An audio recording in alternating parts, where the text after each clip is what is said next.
Hello दोस्तों, नमस्कार। मैं इंजीनियर एल आर शर्मा। अपने चर्चा की तीसरी कड़ी में हमने पहले दो कड़ियों में समझा कि इंजीनियरिंग कॉलेज को के बाद क्या करना है, इसके टॉपिक को कवर करने की क्या आवश्यकता है, उसमें क्या क्या प्रॉब्लम्स आती हैं जब आप कैरियर स्टार्ट करते हैं, कॉलेज के बाद क्या क्या ऑप्शंस हैं हमारे पास में। और इसके बाद हमने इससे पहले की चर्चा में सुना कि सेक्टर्स की रिक्वायरमेंट क्या है, डिफरेंट सेक्टर्स की, एकेडमी, प्रोडक्शन, एटसेट्रा एटसेट्रा। इस चर्चा को आगे बढ़ाते हैं। आज हम बात करेंगे understanding the technology and requirement of future. दोस्तों, कैरियर ग्रोथ को जब प्लान बनाते हैं आप, जैसा कि हमने पहले बात किया कि सबसे पहले आपने गोल बनाना है, फिर मूव बनाना है। मूव आपकी चेंज हो सकती है। अगर गोल डिफाइन है तो सेम गोल के लिए मूव बदल सकती है। वो डिपेंड करता है आपकी कंडीशंस के ऊपर कि आपको क्या कंडीशंस परमिट करती हैं, जैसा कि हम पीछे भी बात करते रहे हैं। और कल तक हमने एक बात सीखी कि सबसे ज़्यादा हमको जो कैरियर ग्रोथ में इम्पोर्टेंट चैप्टर है वो है अपने लैपटॉप की बहुत अच्छी जानकारी, एक्सपर्टाइज, कि हम एक्सेल, वर्ड, पीपीटी सबको बहुत अच्छी तरह से जानें कि ये माध्यम है जहां आप अपनी बात को कह सकते हैं। अगर इन माध्यमों का प्रयोग आप अपनी बात को कहने के लिए नहीं कर पाते तो आपके एफर्ट्स ज़्यादा होने के बावजूद भी जो उनकी आउटपुट है वो उससे कम रह सकती है। तो दोस्तों, हमने इसको जाना। दूसरा, हमको जाना कि हमको ड्राइंग्स को पढ़ना आना चाहिए। हमको उस सेक्टर में यूज़ होने वाले सॉफ्टवेयर्स के बारे में पता होना चाहिए, क्योंकि हमने अपना गोल डिफाइन कर लिया, हमने अपना मूव बना लिया, हमने किस सेक्टर में इंटरेस्ट है वो डिफाइन कर लिया। हो सकता है कि जिस फील्ड में आपका इंटरेस्ट है इन पर्टिकुलर, उसमें आप इमीडिएट ना जा पाएँ, पर अगर आपका गोल डिफाइन है तो उसके जाने के लिए बहुत रास्ते हो सकते हैं। ये आप हमसे प्रश्न कर सकते हैं, इनके उत्तर हम आपको देंगे और उसके बारे में चर्चा करेंगे कि उसके लिए क्या तरीके हो सकते हैं। दोस्तों, इसी कड़ी में एक और बहुत महत्वपूर्ण चीज़ है जो कि मैं देखता हूँ आज के जेनरेशन्स जो है वो थोड़ा सा जो लैंग्वेज, क्योंकि जैसा आपको पता है हमारे ज़्यादातर जो ऑफिशियल काम है वो अंग्रेजी लैंग्वेज में होते हैं। लैंग्वेज का प्रयोग तीन तरीके से बहुत महत्वपूर्ण है। एक तो होता है आप जो कम्युनिकेट करते हैं, दूसरा होता है जो आप रिपोर्टिंग करते हैं, और तीसरा होता है कि जो आप कॉन्ट्रेक्चुअल चीज़ों को पढ़ते हैं, देखते हैं, समझते हैं। तो कॉन्ट्रेक्चुअल चीज़ें तो वेरी करती हैं, उसमें तो आपने सिर्फ अंग्रेजी को पढ़ना है। पर दोस्तों, कम्युनिकेशन करते वक्त और रिपोर्टिंग करते वक्त हम लोगों की लैंग्वेज, हम लोगों की सीक्वेंसिंग, अपनी बात कहने की, रिपोर्ट करने की एक तरीके से होनी चाहिए। क्योंकि मैंने जैसा पहले भी कहा है, विषय बहुत बड़ा है, तो हर टॉपिक के ऊपर एक लंबी चर्चा हो सकती है। हम उन चीज़ों को कवर करते रहेंगे। और फिलहाल हमारा उद्देश्य है कि आपको इंजीनियरिंग करने के बाद में अपने गोल तक जो पहुंचना है उसके लिए क्या क्या महत्वपूर्ण चीज़ें हैं उन पे चर्चा करें, उनको बताएं। तो लैंग्वेज के बाद में हमने आगे देखा कि दो चीज़ें जो हमारा आज का सब्जेक्ट है वो है understanding the technology and requirement of future. दोस्तों, ये दो अलग अलग चीज़ें हैं पर दोनों आपस में इंटरलिंक हैं। मैं आपको एक उदाहरण दूंगा। अब से 40 साल पहले एक साथ अचानक सिविल इंजीनियरिंग में बहुत ज़्यादा एडमिशन्स होते थे, बहुत ज़्यादा सिविल इंजीनियर निकले। उस टाइम में दोस्तों सिर्फ बेसिकली कोर ब्रांच हुआ करती थी। अभी तो मैं देखता हूँ कि प्राइवेट कॉलेजेस में बहुत सारी सब ब्रांचेस काइंड ऑफ थिंग हो गई हैं।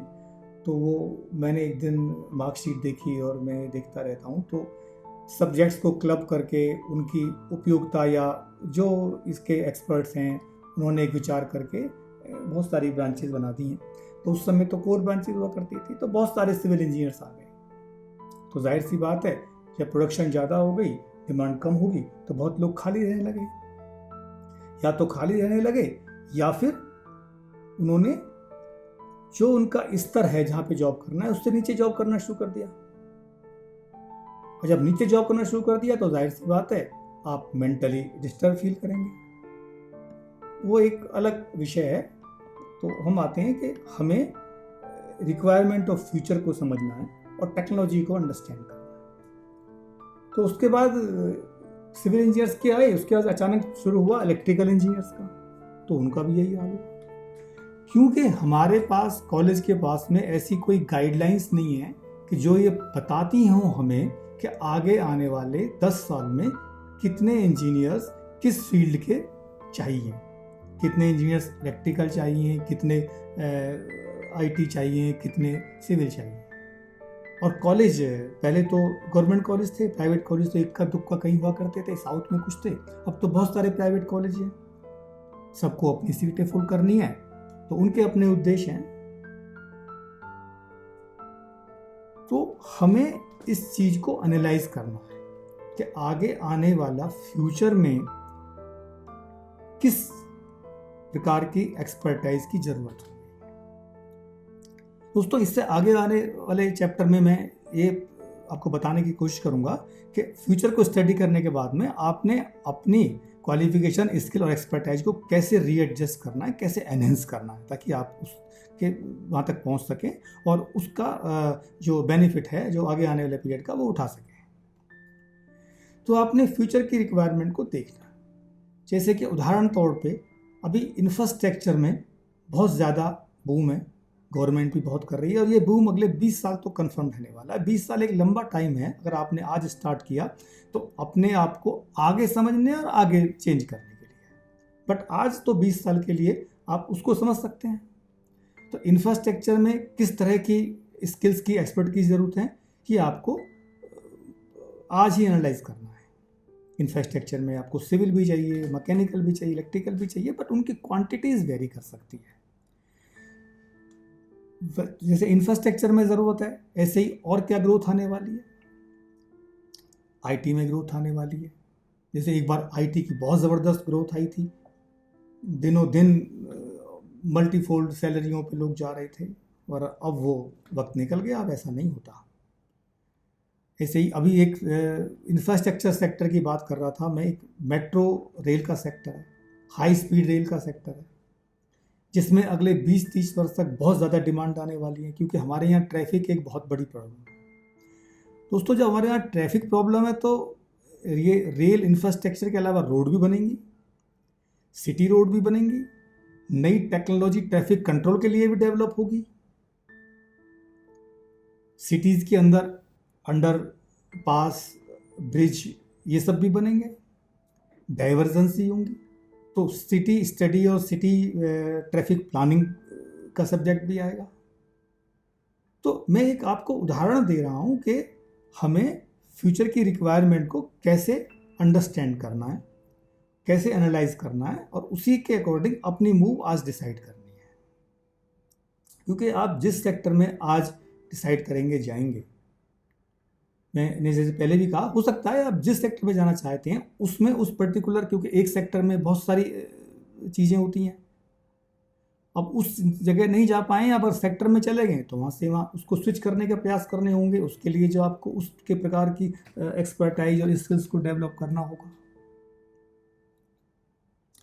तो फ्यूचर की रिक्वायरमेंट को जानने के लिए आपको बेहतर है आप मैगजीन्स का, न्यूज़ का, इनका सहारा लें और समझें और डिस्कस भी करें।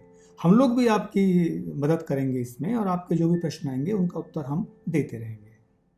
उसके लिए आवश्यक है कि आप इस चैनल को सब्सक्राइब करें, लाइक करें और फॉरवर्ड करें, और आपके प्रश्न जो हैं वो हमको अब भेजते रहें, ताकि हम हर अगली आने वाली कड़ी में उन प्रश्न को भी लें और ये जो चर्चा है इसको और बेहतर से बेहतर बनाएं। तो आपने फ्यूचर की रिक्वायरमेंट को एनालाइज किया, समझा विशेष माध्यम से। फ्यूचर की रिक्वायरमेंट के साथ में अब आगे आने वाली टेक्नोलॉजी को भी आपने समझना है कि क्या आने वाला है, क्योंकि जैसे जैसे टेक्नोलॉजी डेवलपमेंट हो रही है वैसे वैसे मशीनों का प्रयोग या आर्टिफिशियल इंटेलिजेंस का प्रयोग बहुत बढ़ता जा रहा है और वो बढ़ेगा। हम लोग अपनी पिछली जो यूजेस हैं, पिछली जो परफॉर्मेंस हैं मशीनों की या वर्कफोर्स की, उसको एनालाइज करते हैं टेक्नोलॉजी के ऊपर और आगे के लिए फिर टेक्नोलॉजी डेवलप करते हैं। तो आपको ये भी एक आवश्यक तौर पे समझना होगा कि फ्यूचर में कौन सी टेक्नोलॉजी आ रही है और हम जिस दुनिया में है उसमें ये अंदाज़ा लगाना ज़्यादा मुश्किल नहीं है, क्योंकि जो चीज़ें जो विकसित देश हैं वो टेक्नोलॉजी को पहले लेकर के आते हैं, इम्प्लीमेंट करते हैं, क्योंकि they have lot of budget for their R&D while we are still in developing phase. तो जो उन लोगों ने R&D करके चीज़ों को एस्टैब्लिश किया है उसको हम यूज़ करते हैं। तो if you go through the newspaper, magazines, you will understand that what technology is being utilized in those developed country. Definitely it will come to India later or sooner. मेरे पास बहुत सारे एग्जाम्पल्स हैं, मैं आपको बता सकता हूँ कि जो टेक्नोलॉजी वहाँ 20 साल पहले आई थी उसको हम अब ला रहे हैं, और मुझे ये कहते हुए काफ़ी गर्व है कि उस टेक्नोलॉजी को लाने में काफ़ी प्रयास किए और मैं उसमें सफल रहा। एनीवे, ये उसकी चर्चा हम बाद में करेंगे। तो दोस्तों, आपने उस टेक्नोलॉजी को बड़ा ज़रूरी तौर पे समझना है। अगर उस टेक्नोलॉजी को आप आज समझ करके अपनी मूव को डिसाइड करेंगे, अपनी एक्सपर्टाइज और स्किल को उसके अकॉर्डिंग ढालेंगे, तो आप ज़्यादा बेहतर ग्रो कर सकते हैं, ज़्यादा अच्छी परफॉर्मेंस कर सकते हैं। दोस्तों, ग्रोथ और परफॉर्मेंस से मेरा एक और मतलब है। जस्ट इमेजिन कि आप एक इंडस्ट्री में, एक सेक्टर में आपको जॉब मिली, वहाँ पर 2 या 3 लोग आप एक साथ सेलेक्ट हुए, आप एक कॉलेज में पढ़ते हो, सबकी सेम ग्रेडिंग है, बट एक बंदे ने, जो मैंने आपको बताया है, इस सब सेक्टर के रिक्वायरमेंट को समझा, फ्यूचर रिक्वायरमेंट को समझा, फास्टर टेक्निक समझा और अपने आप को उसमें एडिशनली जान करके वो सब ज्ञान ले लिया। तो जाहिर सी बात है, जब आप तीनों एक साथ जाएंगे तो उस बंदे के पास ज़्यादा नॉलेज होगी अपने वर्क में इम्प्लीमेंट करने के लिए, नोटिस की जाएगी, तो उसकी जो प्रोग्रेस ग्राफ है वो आपसे आगे चला जाएगा। तो आपने उन चीज़ों को समझना है, उन टेक्नोलॉजीज़ को समझना है, उन इक्विपमेंट्स को समझना है जो आज की डेट में डेवलप हो रहे हैं, नए आ रहे हैं और अगले 5-10 सालों में आने वाले होंगे, और ये प्रोसेस जारी रहना चाहिए। दोस्तों, जितने ये प्रोफेशनल कोर्स हैं ना, इंजीनियरिंग, मेडिकल या लॉयर, इन सब में एक सिमिलरिटी है कि अगर आपको ग्रो करना है तो आपको हमेशा अपने को जमाने के साथ चलाना है और उसके लिए आपको पढ़ना है। अगर आप अपने आप को अपडेट नहीं रहेंगे तो आप पीछे रह जाएंगे। तो इसलिए पढ़ने को अपना शौक बनाइए। जब पढ़ने को शौक बनाएंगे ना, तो जैसे मैंने बहुत सारी बातें बोली थी कि लैंग्वेज पे कंट्रोल वगैरह वगैरह, ये अपने आप आती चली जाएंगी, बेहतर होती चली जाएंगी। तो अभी जो हम चर्चा कर रहे हैं वो 2 चीज़ों पे हमने बात की। एक तो टेक्नोलॉजी को अंडरस्टैंड करना, उसको समझना, उसको जानना और ज्ञान प्राप्त करना। फ्यूचर की रिक्वायरमेंट को समझना, उनको जानना और अपनी मूव डिसाइड करना। दोस्तों, इन्हीं दोनों चीज़ों से संबंधित है, जैसे कि आप आज सुन रहे होंगे कि जो मैंने 2 चीज़ें बोली हैं उसको जान करके आपने मूड डिसाइड करनी है। मूड डिसाइड करके क्या करना है? आपने अपने अंदर उन चीज़ों को ज़्यादा बेहतर तरीके से समझना है, जानना है और लाना है।